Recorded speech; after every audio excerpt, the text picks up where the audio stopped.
Hi, good morning, my dear student. Today, we are going to discuss your class 12th history, chapter 1, the bricks, beads and bone. Class 12th history, bricks, beads and bone. As you know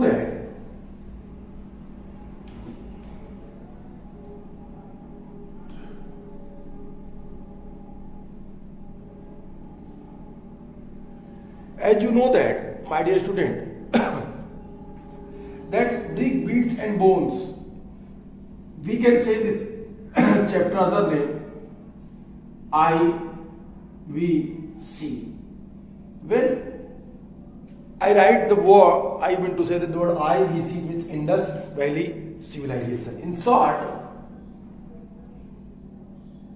Indus Valley Civilization. I hope when I will say or when I will write the word IVC, you can easily understand that that's meaning is the Indus Valley Civilization. आप इस सब से आसानी से समझ सकते हैं कि हम बात कर रहे हैं Indus valley civilisation. So let us come to the topic, the brick, beads and bones. No doubt to say that the meaning of the bricks, beads and bones. When we will discuss the town planning, we will focus the bricks. We will discuss the economic system of Indus Valley Civilization. When we will discuss that beads, and then after bones, when we will read the burials, the evidences behalf of that we can understand the Indus Valley Civilization and the practices. We use 3 words. So that's why the historians and NCERT nominated this chapter name Brick, Beads and Bone. The starting of my class, I told you that कि क्या मतलब है इनका, कैसे इन चीजों को रखा गया. हमने इस पे बात की, हमने इनको देखा. अब आज जरूरत है अब इन चीजों को हमको एक नए तरीके से समझने की. If you will see my previous class where I was discussed that the topics which we read and which topics which we will read in the future classes. आगे आने वाली क्लासेस में हम कौन कौन सी टॉपिक्स पढ़ेंगे. अगर आप 6 का देखें, प्रीवियस वीडियो देखें, तो उनमें मैंने इस चैप्टर के सारे छोटे छोटे पॉइंट्स, छोटे छोटे टॉपिक्स को अलग कर दिया है और फिर हमने उसमें कई सारे टॉपिक्स पे बात कर ली थी. I think there is no need to explain again that points, that topics. Why? Because as you know that if you will see, if you will watch my the previous video, you can understand that which topic we discussed. तो आज हम उन्हीं topics में से कुछ topics को लेंगे. 2 topics. पहले हम सोसाइटी के बारे में बात करेंगे. Society of Indus valley civilisation. Society of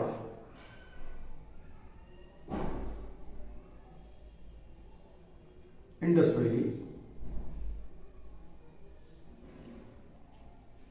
Civilization.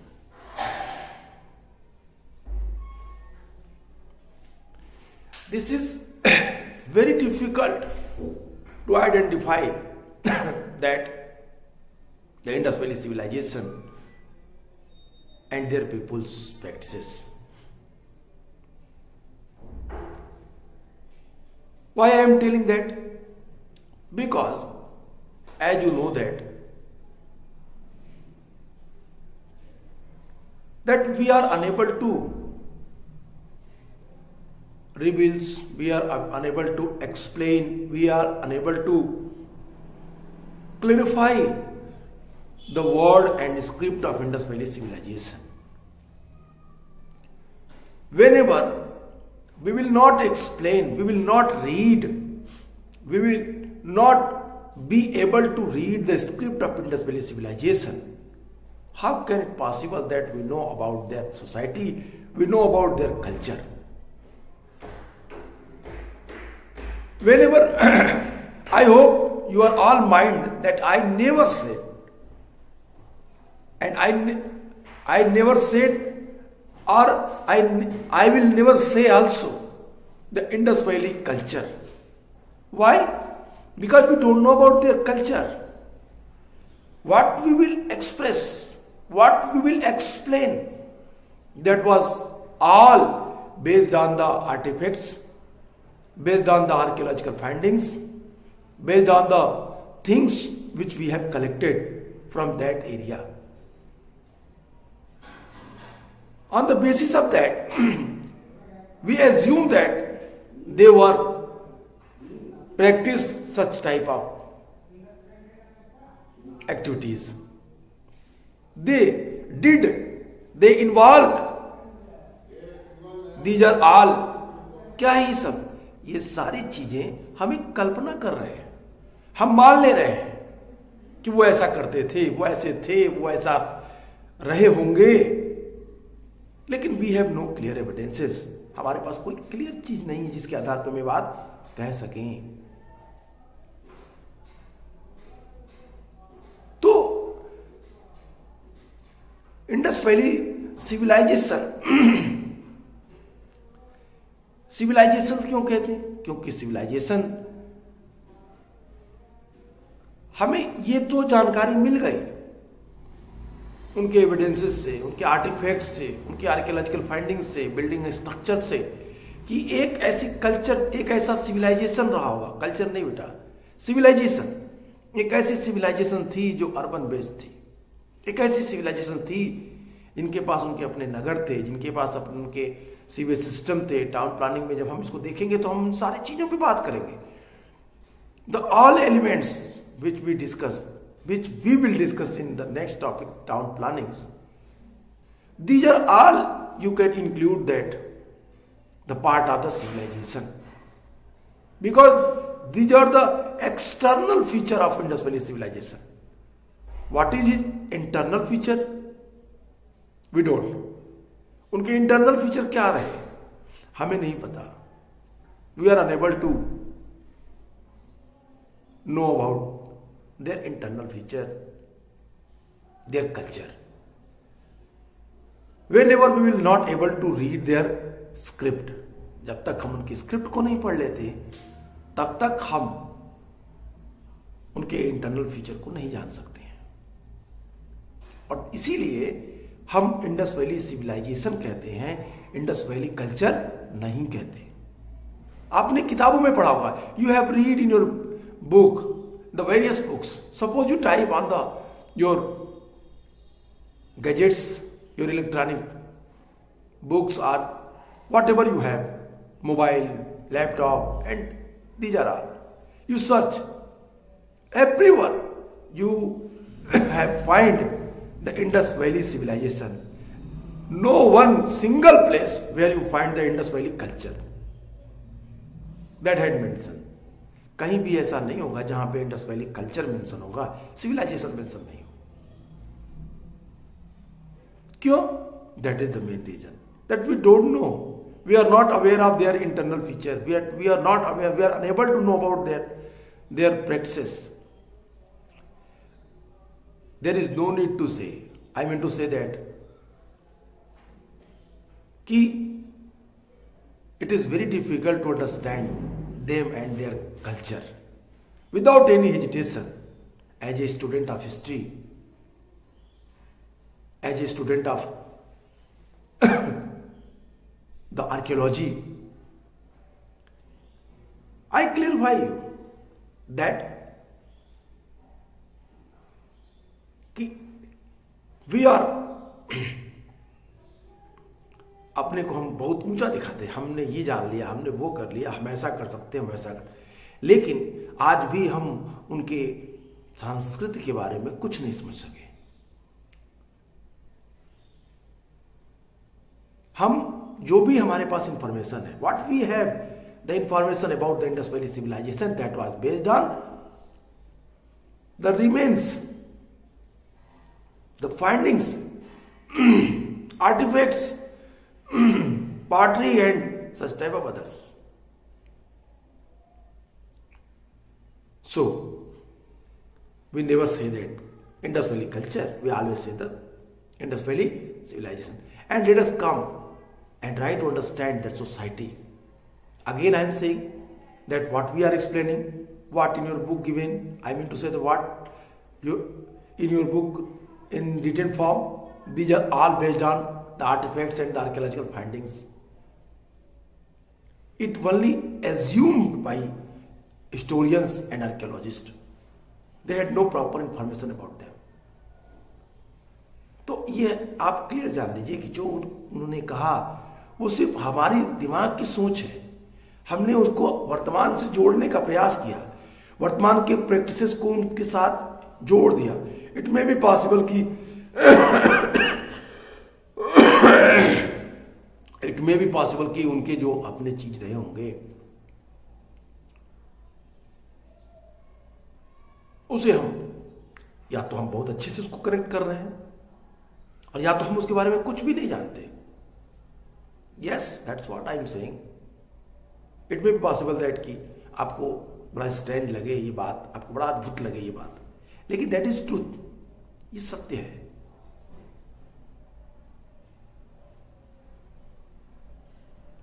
That is the very strange matter with us, that we don't know about them and we know everything on the basis of the artifacts, archaeological findings, remains, part of the bones, beads and the things which they used, their architecture, building structure, and these are all. तो एक तरफ तो हमारे पास इतने सारे evidences है जिसके आधार पर हम इन चीजों की व्याख्या कर रहे हैं, और एक तरफ हमारे पास कुछ भी नहीं क्योंकि हम उनकी स्क्रिप्ट को ही नहीं पढ़ पाए। तो जब तक दोनों चीजें एक साथ नहीं होंगी, हमारे पास एक पूरा का पूरा स्ट्रक्चर दिखाई देता है। आर्कियोलॉजिकल फाइंडिंग्स तो हमारे पास है, लेकिन हमारे पास उनकी स्क्रिप्ट न पढ़ने के कारण उनके बारे में प्रॉपर इंफॉर्मेशन नहीं है। अब आइए बात करते हैं सोसाइटी पे। सोसाइटी कैसी थी? On the basis of seals, on the basis of the statue and idols, we can say, we can assume, we can concede that the Indus Valley civilization is a small institution that would be the family. Family सबसे छोटी संस्था रही होगी, परिवार, समाज की, society की सबसे छोटी संस्था रही होगी। अब यहां पे क्वेश्चन उठता है, फैमिली कैसी रही होगी? पैटर्नल या पैट्रिकल या मैट्रिकल? I matrilineal, I mean to say that I think you are all aware of that term, paterlineal and matrilineal, मातृ सत्तात्मक या अपृत सत्तात्मक। फैमिली का प्रधान कौन होगा? तो इंडस वैली सिविलाइजेशन में जो आर्कियोलॉजिकल फाइंडिंग्स पाए गए, जो बड़ी संख्या में विमेन्स इडोल पाए गए। अब यहां पे क्या है? विमेन्स इडोल, आप इनको स्टेचू भी लिख सकते हैं। तो जो ये मिल रहे हैं और प्लस सील पे इनके जो फिगर्स हैं, आर्पिक हैं, ये सर्वाधिक संख्या में किसके हैं? विमेन्स के, महिलाओं के। इतिहासकारों ने कहा कि आर्कियोलॉजिस्ट ने बिलीव किया कि on the basis of the erodes and on the basis of the peak and photographs which was mentioned on the seal and the other part, the pottery and the pebbles,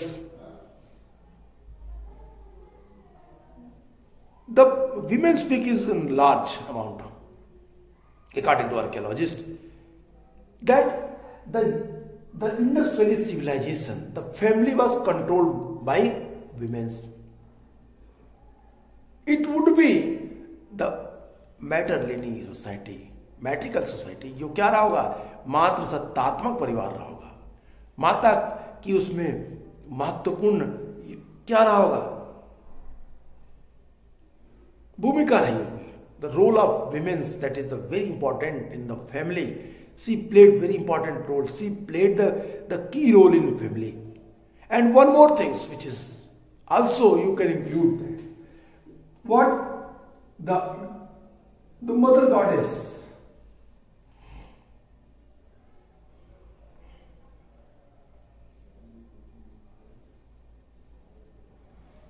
माता देवी की प्रतिमाएं, ये भी इन चीजों को जोड़ रही थी, इन चीजों को एक साथ इस बात पे बल दे रही थी कि समाज में महिलाओं की भूमिका महत्वपूर्ण थी, क्योंकि इंडस के महत्वपूर्ण स्थलों से माता देवी की प्रतिमाएं मिली और इन माता देवी की प्रतिमाएं, मदर गॉडेस की प्रतिमाएं, इडोल्स भी ये प्रूव करती हैं कि इनका इंपॉर्टेंट रहा होगा. Here I want to inform you that the shape of the mother goddess, that was different in a different place. जगह जगह पे मदर गॉडेस की प्रतिमाएं अलग अलग है. कुछ जगहों पे मदर गॉडेस सिंपली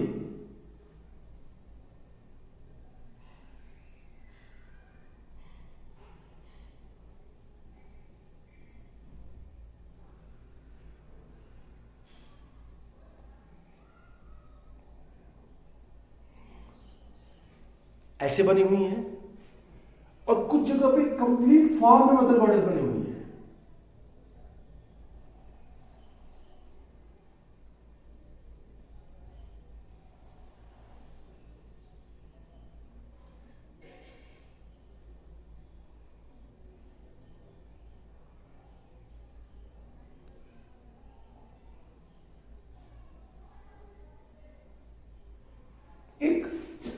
एक जगह पे पूरी मदर गॉडेस कंप्लीट फॉर्म में, विमेन्स फॉर्म में दिखाई देती हैं. एक जगह मदर गॉडेस छोटे बच्ची के रूप में दिखाई देती है. लेकिन इतनी ज्यादा मात्रा में इनकी स्टेच्यू मिली है, इसके आधार पर इतिहासकार कहते हैं कि सोसाइटी मात्र सत्तात्मक रही होगी, मैटर लेनी रही होगी. अब इसके आधार पर एक तो बात होगी फैमिली. अब नेक्स्ट बात करते हैं किस चीज पे. अब कहता है कि अगर हम टाउन प्लानिंग को देखें, टाउन प्लानिंग्स को देखें, तो टाउन प्लानिंग्स के मकानों के आधार पे, हाउसेस के, अगर इनके जो डिवीजन ऑफ हाउसेस है, डिवीजन ऑफ हाउसेस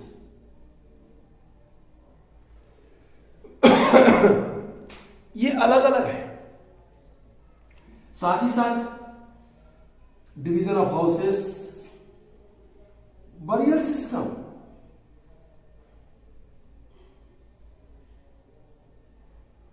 और फॉर्नल सिस्टम, इनके आधार पे भी हम सोसाइटी को कैटेगराइज कर सकते हैं. और अगर इन दोनों के आधार पर देखें, division of the houses and the burial systems, how can they buried, कैसे वो दफनाए गए थे, तो इनके आधार पर भी हम सोसाइटी को कैटेगराइज कर सकते हैं. और तब हम बताएंगे, इन चीजों के आधार पर हम कह सकते हैं कि समाज किन किन पार्टों में बटा था, किन किन भागों में बटा था. हमारे पास एक क्लियर चीजें दिखेंगी, एक स्वरूप दिखेगा कि किस किस तरीके से इंडस वैली सिविलाइजेशन का विभाजन दिखाई है. जैसे अगर हम बात करें तो आपको दिखेगा क्या, आपको दिखेगा साफ साफ सोसाइटी में पहला वर्ग, फर्स्ट क्लास, आपको फर्स्ट ग्रुप में दिखेगा कौन सा, आप देखेंगे तो पृष्ठ का रोल सोसाइटी में इंपॉर्टेंट था। ये रिलीजियस क्लास से संबंधित था। अगर आपको याद होगा, if you remember that I told you that the Indus valley civilisation that was controlled by the priest king according to Stuart Piggott and John Marshall, Shri Ratnakar and so on, there are so many archaeologists, they believe, I mean to say that having seen the powerful control of the priest on the Indus Valley civilization. Society में पहला priest का नाम आता है जो धार्मिक वर्ग से संबंधित रहा होगा। इसको थोड़ा और आगे कर देते हैं। अब इसको यहां पे लिखते हैं थोड़ा सा कि प्रिस्ट का रोल क्या होगा। पहला प्रिस्ट किससे था? ये रिलीजियस। सेकेंड कौन रहा? कहता है प्रिस्ट के बाद, चूंकि फिर मैंने कहा था, आपको याद होगा कि the Indus valley civilisation controlled by the council of traders और वणिक वर्ग। काउंसिल ऑफ ट्रेडर्स, तो सेकेंड कौन रहा इसमें? ट्रेडर्स। थर्ड,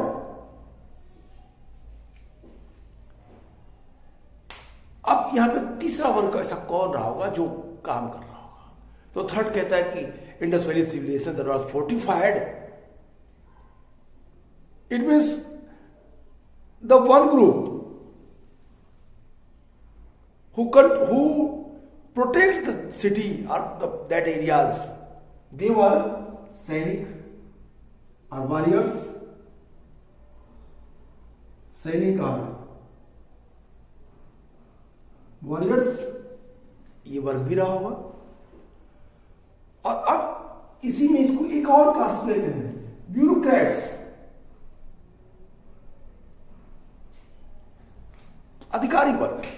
इसी में से ही समाज में ही एक अधिकारी वर्ग भी रहा होगा।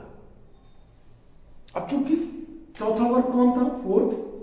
अब फोर्थ को क्लासिफाई करें, कहता है कि ट्रेडर्स थे, तो ट्रेडर्स थे तो कॉमर्शलाइजेशन पे बहुत बल दिया जा रहा था, वाणिज्य पे। तो चीजों का उत्पादन कौन कर रहा होगा? तो कहता है शिल्पी, आर्टिसियन।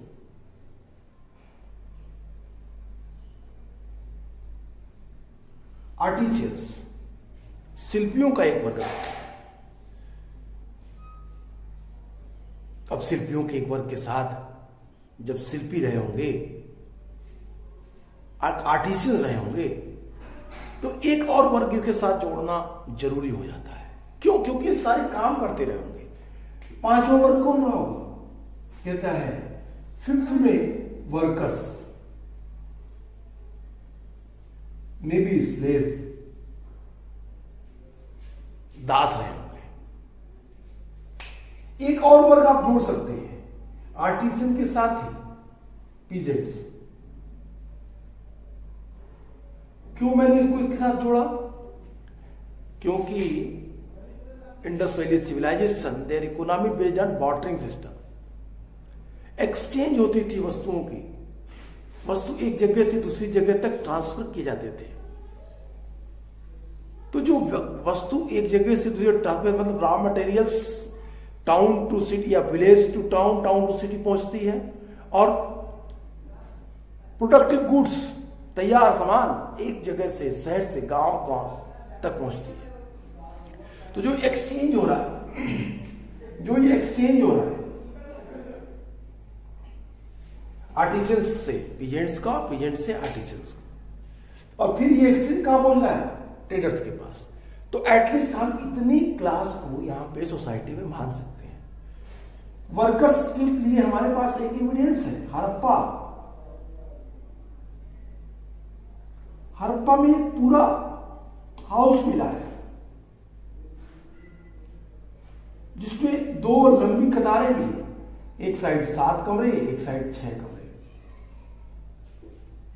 लाइन से मिले वर्कर्स के रहने के लिए।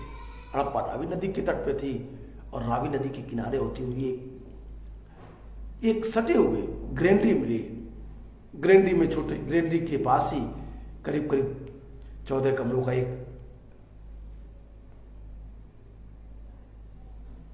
बिल्डिंग्स मिले जिसमें इनके छोटे छोटे कमरे बने थे। किसके लिए थे ये? तो इतिहासकारों ने कहा कि ये कमरे वर्कर्स के रहने के लिए थे, जो यहाँ पे क्या करते थे, धान आती थी और उसको लोग कूटते थे और उसको ले जाते थे, नदियों के माध्यम से उसको ट्रांसपोर्ट कर देते थे। तो सोसाइटी में ये इतना रहा होगा। अब सोसाइटी, ये तो हुआ जनरल इंफॉर्मेशन अबाउट सोसाइटी। पहली चीज the Indus valley civilisation, that was the matter lining. Second, Indus valley civilisation that was categorized on the 4 or 5 parts. The first part priests, second part traders, third part Sainics, fourth part artisans, and fifth part that was slaves. They were slaves. 2 points, 3 points. Why we can say the Materlini? Because the Materlini, on the basis of that, the rules, on the basis of the peak, and the basis of the the structures. That was found in the huge amount, so that's why we can say that Indus Valley civilization, it would be Materlini. Third point, the society, the small institution that was family. तो आपको यहाँ 3 points मिले आपको अच्छे से, and you can also explain these points. It means priests and their role, traders and their roles, Sainik in their roles, and the bureaucrats' role, and artisans and workers' roles in society. On the basis of that, you can frame your answer. One more which is important, अब खान पीन पे खान और it means the Indus Valley civilization people, they were both it means they were veg food। क्या रहा हुआ इनका society का? तो they were veg and they were non-veg both. ये वेज भी थे और ये नॉन वेज भी थे, ये शाकाहारी भी थे और ये मांसाहारी भी थे। वी हैव क्लियर एविडेंस कि इनके पास खाने के लिए वेज की चीज थी और नॉन वेज की भी चीज थी। और अब अगर बात करें, वे अब तो खाने को गई, अब कपड़े क्या थे? तो no doubt to say that we can easily understand that the foods क्या रहे होंगे, खाने की चीजें क्या रहे होंगे। इन पे भी बात करें तो खाने की चीजों को जैसे ही हम देखेंगे तो हमें कुछ चीजें मिलने लगेंगी। क्या खाने की चीजों में देखेंगे तो कहता है कि फूड्स में क्या रहे होंगे, तो कहता है कि इनके अपने foods, their grains, vegetable,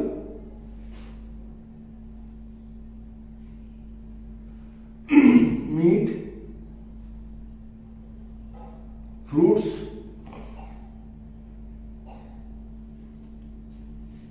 so that's why I am saying that they were non-veg and they were veg.